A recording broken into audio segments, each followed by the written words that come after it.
डोस्याचं batter बघा सहज पसरवल्या जात आहे आणि डोश्यावरची जाळी बघा म्हणजे सगळीकडे एकसारखी जाळी आलेली आहे आणि त्याच्यावरती हे लोणी आणि पोडी मसाला म्हणजे अगदी खमंग हा डोसा तयार होतो आणि खमंगच आपली बटाट्याची चटणी आणि तुम्ही रंग बघा डोशाचा मस्त गोल्डन ब्राऊन रंग आलेला आहे डोशाला आणि एक परफेक्ट डोसा तयार होतो. आणि हा दुसरा डोसा बघा म्हणजे जेवढेही डोसे तयार केले ना ते सगळे डोसे अगदी परफेक्ट झालेले आहे. एकही डोसा फेल झालेला नाही. आणि हा बटर डोसा आहे ना चवीला खूप चांगला लागतो म्हणजे एकदम वेगळा लागतो कारण याच्यामध्ये आपण भरभरून असं बटर वापरतो ना वरून पोडी मसाला आणि ती बटाट्याची चटणी तर सगळंच कसं अप्रतिम झालेलं आहे चवदार झालेलं आहे. आणि दोन्हीही बाजूनी डोसा बघा मस्त गोल्डन ब्राऊन झालेला आहे आणि बघा जाळी बघा डोशावरची आणि सगळेच डोसे एकसारख्या रंगाचे तयार झालेले आहे. बघा आतून सगळीकडे जाळी आलेली आहे मस्त. बटर डोसा जो आहे ना तो बाहेरून असा थोडासा क्रिस्पी असायला पाहिजे आणि आतून सॉफ्ट आणि असेच आपले हे डोसे तयार झालेले आहे. कुठलेही जास्तीच्या डाळी आपण याच्यामध्ये टाकलेल्या नाही आहे. ज्याच्यामध्ये साखर वगैरे पण आपण घातली नाही की असा परफेक्ट रंग यायसाठी. तरी पण डोसे एक नंबर तयार झालेले आहे. मी ही चटणी एक आधीच तयार करून ठेवलेली होती. ही पोळी चटणी आहे आणि मस्त चवदार असा आपला सांबार तयार झालेला आहे. तर सगळ्याच गोष्टी इतक्या अप्रतिम आणि चवदार झाल्या आहे की आजचा बेत अगदी एक नंबर आहे. नमस्कार, सुषमा जल्दी वेल्दी रेसिपीज अँड सॅलड मध्ये सर्वांचे खूप खूप स्वागत. आणि आज आपण बटर पोडी डोसा तयार करतो आहे. म्हणजे छान बाहेरून मस्त क्रिस्पी असतो आणि आतून सॉफ्ट असतो. खायला अगदी एक नंबर लागतो. मुलांना तर फार आवडतो. पण पोडी मसाला तर तयार केलाच आहे. सोबत जे आहे ते आपण सांबार पण बनवलेलं आहे. म्हणजे सगळंच कसं इतकं परफेक्ट बनलेलं आहे.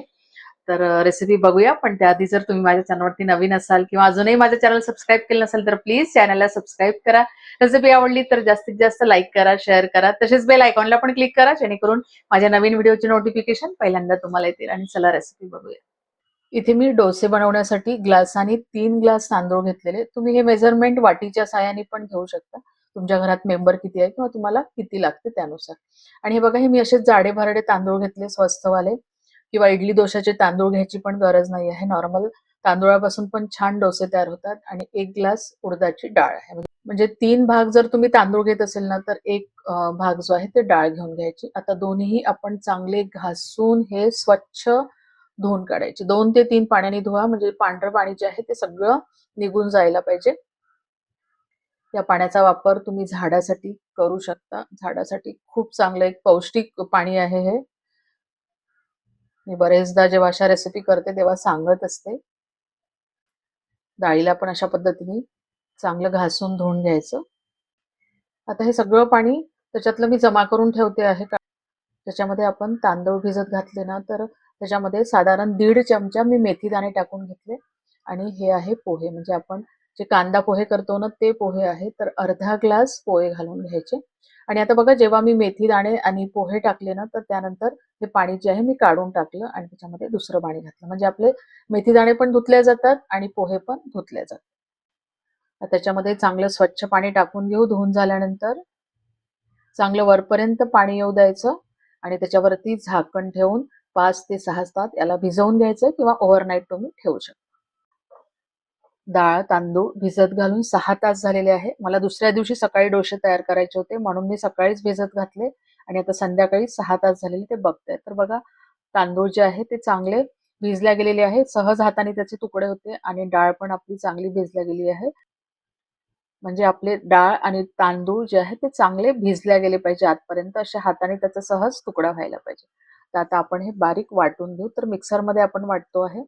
तर एक चमचा घेऊन घ्यायचा कारण काय होतं जेव्हा आपण प्रत्येक वेळेस हाताने टाकतो हाताने हे करतो सारखे हात धुवावे लागतात मग इकडे तिकडे लागतात म्हणून एक खोलगट चमच्याचा वापर करायचा. आणि आपण चमच्याने तांदूळ त्या मिक्सरच्या पॉटमध्ये टाकतो आहे ना तर तेव्हा त्याच्यामध्ये पाणी पण येतं. तर पाणी थोडंसं सांभाळून घालायचं आणि त्याच पाण्याचा वापर करायचा ज्याच्यामध्ये आपण भिजत घातले होते डाळ आणि तांदूळ. तर आता पहिला घाणा वाटून घेऊ. आणि इन केस जर कधी पातळ झाला ना तर अशा वेळेस जो चमच्यामध्ये थोडं थोडं आपलं पाणी येते आहे ना ते थोडंसं झारून घ्यायचं आणि मग वाटायचं. तर तुम्ही बघू शकता थोडंसं पातळ झालेलं आहे. आता मी जेव्हा दुसरा घाणा घालेल ना तर थोडंसं चमच्यामध्ये जे पाणी येतंय ना ते थोडं कमी करेल. तर याला डोश्याला चालून जातं. डोसे कसे आपण थोडंसं पातळ सारण पाहिजे. आणि जे आहे ना इडलीचं सारण कसं असतं ना असं रवाळ असतं तसं डोश्याला लागत नाही. डोश्याचं सारण ना सॉफ्ट पाहिजे. तर हा आपला पहिला घाणा जो आहे तो मी डब्यात काढून घेते, कारण डब्बा चांगला आहे, म्हणजे फुललं तरी बाहेर पडत नाही, म्हणून हा माझा फिक्स डब्बा आहे, मी त्याच्यातच टाकत असते. हा बघा, हा दुसरा घाणा जो आहे मी थोडासा घट्ट करून घेतला, कारण काय होतं, खूप पातळ पण व्हायला नको, शेवटी आपल्याला त्याची कन्सिस्टन्सी जी आहे ती ऍडजस्ट करायची असते. तर अशा पद्धतीने मी सगळे तांदूळ बारीक करून घ्यायचे आहे. रवाळ नको, याच्यासाठी थोडेसे सॉफ्टच राहू द्यायचे. आता डाळ पण आपण त्याच पद्धतीने बारीक करून घेऊ. तुम्ही डाळ जेवढा जास्त वेळ मिक्सरमध्ये फिरवाल ना, तर तेवढी डोश्याला छान जाळी येते अशी मस्त. आणि डाळ थोडीशी चिकट असते ना, उडदाची डाळ, त्याच्यामुळे थोडंसं पाणी घालून घ्या, कारण पाणी न घालता ती फिरवली ना, तर थोडं फिरवायला जड जातं आणि ते खाली जाऊन बसतं. तर तुम्ही बघू शकता, छान हे लोण्यासारखं असं झालेलं आहे. इतकं सॉफ्ट करून घ्यायचं हे, त्याच्यामध्ये कुठलाही दाणा राहायला नको. आणि आता आपण हेही त्या ज्यामध्ये तांदूळ टाकले त्यात ते टाकून घेऊ. हा घट्ट असल्यामुळे थोडंसं हाताने आपल्याला ऍडजस्ट करावं लागतं आहे, पण शेवटी आपण याची कन्सिस्टन्सी ऍडजस्ट करणार आहोत. आणि बघा, आता इथे डाळ पण वाटून झालेली आहे. आपण आता हे सगळं मिक्स करून घेऊ. आणि हे जे आहे ना, आपलं मिक्सर वगैरे असते ना, त्याला बरंच लागलेलं असते. आणि बघा, हे सगळ्या याच पाण्याचा मी वापर करते आहे. जेवढं जेवढं मला पाणी लागलं ना, तर ते याच पाणी वापरलंय. तर एकदा हे आपण मिक्सरला फिरवून घेऊ, म्हणजे आजूबाजूला लागलेलं सगळं निघून जातं. आपलं मिक्सरचं पॉट पण स्वच्छ होतं आणि ते पाणी पण आपलं वाया जात नाही, त्याचा आपण वापर करू शकतो. तर चांगलं हाताच्या साहाय्याने हे मिक्स करायचं, चमच्याने मिक्स करायचं नाही. आणि बघा, हे थोडंसं घट्ट झालेलं आहे. आता आपण थोडं थोडं पाणी याच्यामध्ये घालू. तर जे मिक्सरमध्ये पाणी होतं ना, तेच पाणी आपण याच्यामध्ये टाकूया. पण थोडं थोडं पाणी घालायचं, एका वेळेस सगळं घालून नाही घ्यायचं. हाताच्या साहाय्याने मिक्स करत जायचं आणि पाणी घालत जायचं. आणि आता तुम्ही बघू शकता, ही परफेक्ट कन्सिस्टन्सी आपली झालेली आहे. एकदा तुमची कन्सिस्टन्सी परफेक्ट झाली की छान असं फ्लो व्हायला पाहिजे, भरभर भरभर भरभर अशी कन्सिस्टन्सी ठेवायची. आणि आपण आता हाताच्या साहाय्याने एकाच डायरेक्शननी याला फेटून घेऊ थोडा वेळ, म्हणजे आपलं सारण जे आहे ना, ते गरम आहे आणि हाताने त्याला परत फेटलं की छान असं, म्हणजे ते फ्लफी होतं, थोडंसं हलकं होतं आणि आपले डोसे जाळीदार व्हायसाठी, सॉफ्ट व्हायसाठी मदत होते. तर जवळपास 7 मिनिट वगैरे, 7 ते 8 मिनिट याला आपण अशा पद्धतीने एकाच डायरेक्शनने फेटून घेऊ. अर्धा डब्बा हे बॅटर तयार झालेलं आहे. आता त्याला झाकण लावून घ्यायचं आणि उबदार ठिकाणी हे ठेवा, म्हणजे चांगलं फर्मेंट होते. आणि रात्रभर आपण हे फर्मेंट करायला ठेवून देऊ. जनरली आता सध्याचं जे टेम्परेचर आहे त्याच्यामध्ये 9 तासात वगैरे हे चांगलं फर्मेंट होऊन जाईल. दुसऱ्या दिवशी डोशाचं बॅटर चेक करायच्या आधी सांबाराची तयारी करून घेते. तर 1/2 वाटी जी आहे ते तुरीची डाळ घेतली. डाळीला छान 2 ते 3 पाण्याने धुवून घेतलेलं. डाळीच्या वर थोडं पाणी येईल एवढं पाणी घालून घेतलं आणि 1 चमचा सांबार मसाला घालून घेतलेला, रेडीमेड आहे. नंतर दुसऱ्या डब्यामध्ये दुधी होता अर्धा, त्याची सालं काढून असे छान मोठे मोठे त्याचे काप करून घेतले, म्हणजे एक मोठा बाउलभर हा दुधी होता. नंतर अर्धा बाउल जे आहे ते गाजराचे पण असेच मोठे मोठे काप करून घेतले, म्हणजे सगळ्याचे मी मोठे मोठे काप करून घेतले. नंतर अर्धा बाउल टोमॅटो घेतलं, म्हणजे 2 मोठे टोमॅटो असतील, आणि 2 मोठे कांदे, त्याचे पण असे मोठे मोठे मी काप करून घेतले. आणि त्याच्यामध्ये 1.5 चमचा सांबार मसाला घातला आणि 1 ग्लासभर पाणी घातलं. जवळपास अर्धा चमचा वगैरे मीठ घालून घ्यायचं. आणि आता आपण हे कुकरला लावून घेऊ. मीडियम फ्लेम वरती त्याच्या 3 शिट्ट्या आपण होऊ देऊ. त्याच्यामध्ये डाळ आणि आपले सगळे व्हेजीस परफेक्ट शिजून जातात. पोडी मसाला तयार करून घेऊ. तर त्यासाठी कढईमध्ये पोहेकाच्या चमच्याने 2 चमचे तेल घालून घेऊ. आणि मोठी आपली नॉर्मल वाटी असते ना, तर त्या वाटीने पाव वाटी चण्याची डाळ घेतली आहे. सुरुवातीला चण्याच्या डाळीला थोडंसं गरम होऊ द्यायचं, कारण चण्याची डाळ भाजायला थोडा वेळ लागतो. आणि त्यानंतर तेवढीच आपण उडदाची डाळ घेतलेली आहे. आता ह्या दोन्हीही डाळी आपल्याला छान खमंग भाजून घ्यायचं आहे, छान सुगंध येईपर्यंत आणि थोडासा रंग चेंज होईपर्यंत पहिल्यांदा आपण ह्या 2 डाळी भाजून घेऊ. तर तुम्ही बघू शकता, आपल्या 2 डाळीचा रंग चेंज झालेला आहे. आता आपण याच्यामध्ये इतर गोष्टी घालून घेऊ, पण सुरुवातीला डाळ या स्टेज पर्यंत भाजून घ्यायची. नंतर 10-12 लसणाच्या पाकळ्या आहे, अर्धा वाटी कढीपत्त्याची पानं आहे. तर स्वच्छ धुवून घ्यायची कढीपत्त्याची पानं आणि छान कढीपत्ता खरपूस होईपर्यंत आपण भाजून घेऊ. आणि त्या छान लसणाच्या ज्या पाकळ्या आहे ना, त्याला असे डाग पडतात, म्हणजे तेही भाजले जातात. नंतर 9-10 लाल मिरच्या आहे आणि 3-4 बेडग्या मिरच्या आहे. तर एकामुळे रंग छान येतो, एकामुळे चव चांगली येते, म्हणून मी 2 पद्धतीच्या मिरच्या घालून घेतल्या. दुसरी मिरची जी आहे ते गुंटूर आहे, त्याला पण थोडा वेळ आपण परतवून घेऊ. म्हणजे हळूहळू ना इथे आपली डाळ पण भाजली जाते, म्हणून एकदम डार्क डाळ होऊ नये द्यायची सुरुवातीलाच. आणि आता हे सगळं व्यवस्थित भाजून झालं की नंतर त्याच्यामध्ये तीळ टाकून घ्यायचे. तर 2 टेबलस्पून तीळ आहे आणि तीळ चांगले असे फुलेपर्यंत, म्हणजे असे छान फुलतात ते मोठे होतात तिपर्यंत भाजून घ्यायचं. नंतर 4 ते 5 इमलीचे बुटकं आहेत, हे त्याच्यामधले चिंचोके काढून टाकलेले आणि आता आपलं हे सगळंच व्यवस्थित भाजून झालेलं आहे. आता इथे गॅस बंद करून द्यायचा. पाव चमचा हिंग घालून घेतलेला, पण गॅस बंद करून घातलेला आहे. आणि 1 चमचा मीठ आहे. आता हे सगळं आपण परतवून घेऊ आणि एका प्लेटमध्ये काढून आपल्याला हे पूर्णपणे थंड होऊ द्यायचं आहे. आता हे पूर्णपणे थंड झालेलं आहे. हा सगळं भाजून घेतलेल्या गोष्टी आपण मिक्सरच्या पॉटमध्ये टाकून घेऊ आणि आपण याला चांगलं बारीक करून घेऊ. जेवढं बारीक करता येईल तेवढं बारीक करून घ्यायचं. हळद घालायची विसरली, हळदीमुळे याला छान रंग येतो, तर अर्धा चमचा हळद घालून घ्यायची आणि परत याला आपण फिरवून घेऊ. इथे तुमचा पोडी मसाला तयार आहे. हा तुम्ही स्टोअर करून ठेवू शकता.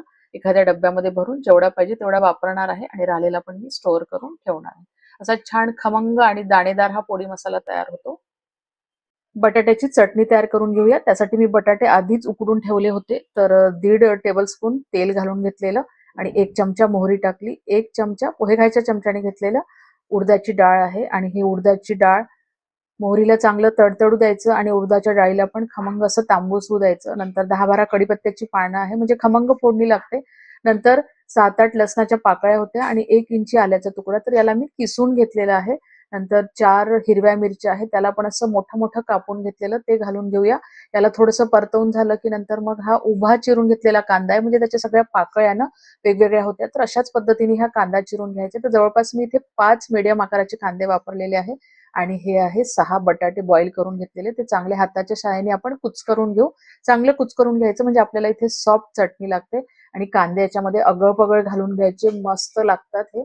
आता बघा, कांद्याला खूप तांबूस वगैरे होऊ नाही द्यायचं. असे सॉफ्ट कांदे पडले की त्याच्यामध्ये अर्धा चमचा हळद घालून घेऊया आणि 1 चमचा मीठ घाल. अर्ध्या कपाला पण कमी पाणी आहे, तर तेवढं पाणी घालून घ्यायचं. एकदा आपण हे चांगलं फिरवून घेऊ, म्हणजे सगळे मसाले जे आहे त्याचा अर्क चांगला उतरतो. आणि हे असं व्यवस्थित स्मॅश करून घेतलेले हे बटाटे आपण आता त्याच्यामध्ये टाकून घेऊ आणि हे व्यवस्थित छान मिक्स करायचं, म्हणजे ही चटणी ना एकदम खमंग लागते. आता त्याच्यावरती झाकण ठेवून द्यायचं आणि अगदी स्लिम वरती 1 मिनिट वगैरे आपण वाफ येऊ देऊ. अशी 1 मिनिट चांगली वाफ काढून घेतली की झाकण उघडून त्याच्यामध्ये असा बारीक चिरून घेतलेला कढीपत्ता टाकून घेऊ. इथे मी आज कोथिंबीरीचा वापर नाही केलेला आहे, मी इथे कढीपत्त्याचाच वापर केलेला आहे. त्याच्यामुळे खमंग ही चटणी तयार होते. आपली इथे चटणी पण रेडी आहे. कुकर थंड झालेले आहे, तर सांबार आपण तडका देऊन देऊ. तर 2 टेबलस्पून तेल घालून घेतलं. गंज थोडा मोठा घालून घ्या. 1 चमचा मोहरी, मोहरीला तडतडू द्यायचं. 10-12 कढीपत्त्याची पानं, 3 सुक्या लाल मिरच्या आणि 2 हिरव्या मिरच्या कापून घेतलेल्या. तर त्याला थोडंसं हलकंसं परतवून घेऊ. 2-4 लसणाच्या पाकळ्या आणि 1 इंची आल्याचा तुकडा याला मी किसून घेतलं, तर ते याच्यामध्ये टाकून घेऊ. नंतर पाव चमचा हळद आणि 2 चमचे लाल मिरची पावडर घालून घेऊ. आता हे बॉईल करून घेतलेल्या सगळ्या भाज्या त्याच्यामध्ये टाकून घेऊ.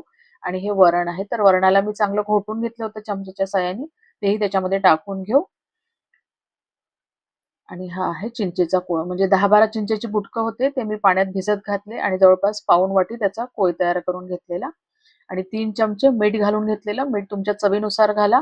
थोडंसं चाखून बघायचं मिठाचं प्रमाण कमी अधिक झालं तर. आणि आता हा रेडीमेडच आपला सांबार मसाला आहे, ते टाकून घेऊ. तर मी 3 चमचे टाकून घेतलेला आणि तुम्हाला आवडेल तसं पाणी घाला. म्हणजे कोणाला घट्ट सांबार आवडतो तर कोणाला पातळ, त्यानुसार पाणी घाला. तर मी मीडियम थिकनेसचाच करणार आहे. आणि 1 चमचा गूळ घालून घेऊ टेस्ट बॅलन्स करायला.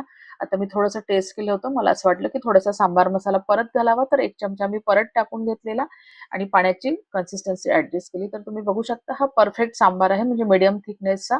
बघा असं छान. याला आता मोठी एक उकळी आली की स्लिम वरती करून द्यायचा आणि 5 मिनिट चांगलं शिजवून घ्यायचं, म्हणजे सगळे फ्लेवर जे आहे ते त्याच्यामध्ये येते. आणि वरून परत मी थोडासा कढीपत्ता घालून घेतला आणि त्याच्यावरती झाकण ठेवून आता स्लिम वरती 3-4 मिनिट होऊ देते आणि मग गॅस बंद करून द्यायचा. आता आपली इथे सगळीच तयारी झालेली आहे. ही सर्व तयारी करता करता तुमचा पाऊण 1 तास सहज चालला जातो आणि तेवढ्या वेळात तुमचं बॅटर पण चांगलं फुलतं. काही तयारी जी आहे तुम्ही आधीही करू शकता. जसं पोडी मसाला वगैरे आहे ना, तुम्हाला जर डोसे बनवणार आहे हे माहिती असेल तर तुम्ही आधीही करून ठेवू शकता. आणि तुम्ही बघू शकता आपलं डोशाचं बॅटर परफेक्ट झालेलं आहे. मस्त फुललंय.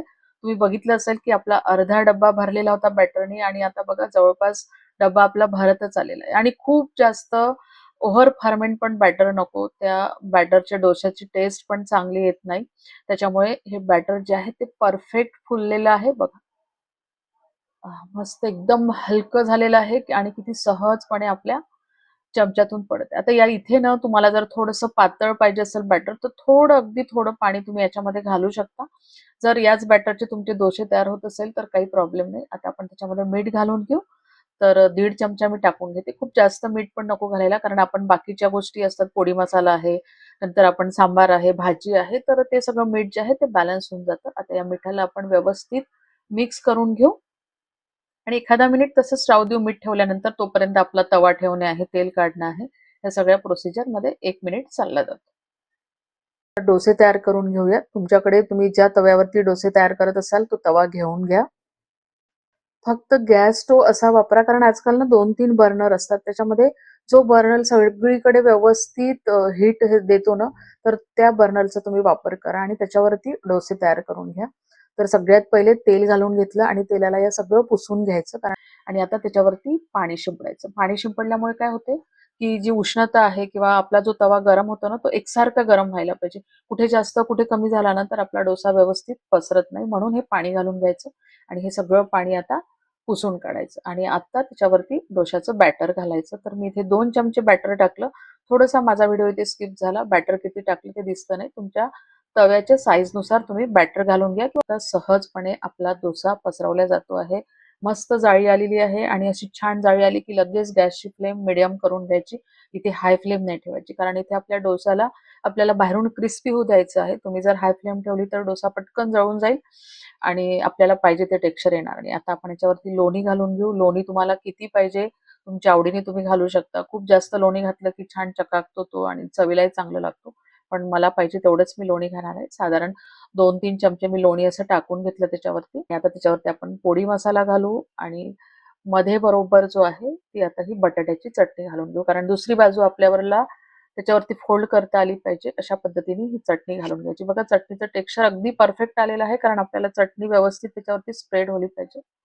आपली चटणी जी आहे ते व्यवस्थित त्याच्यावर स्प्रेड व्हायला पाहिजे. आणि आता आपण आपला डोसा बघूया झाला की काय. तर बघा सहजपणे आपल्या सराट्याने निघतो आहे, म्हणजे आपला डोसा इथे तयार झालेला आहे. आणि आता आपली ही बाजू आपण फोल्ड करून घेऊ आणि तुम्ही बघू शकता परफेक्ट रंग आलेला आहे. असाच रंग बटर डोसाला यायला पाहिजे, म्हणजे आता हा क्रिस्पी झालेला आहे बाहेरून आणि आतून छान सॉफ्ट आणि जाळीदार पण आपला डोसा तयार झालेला आहे.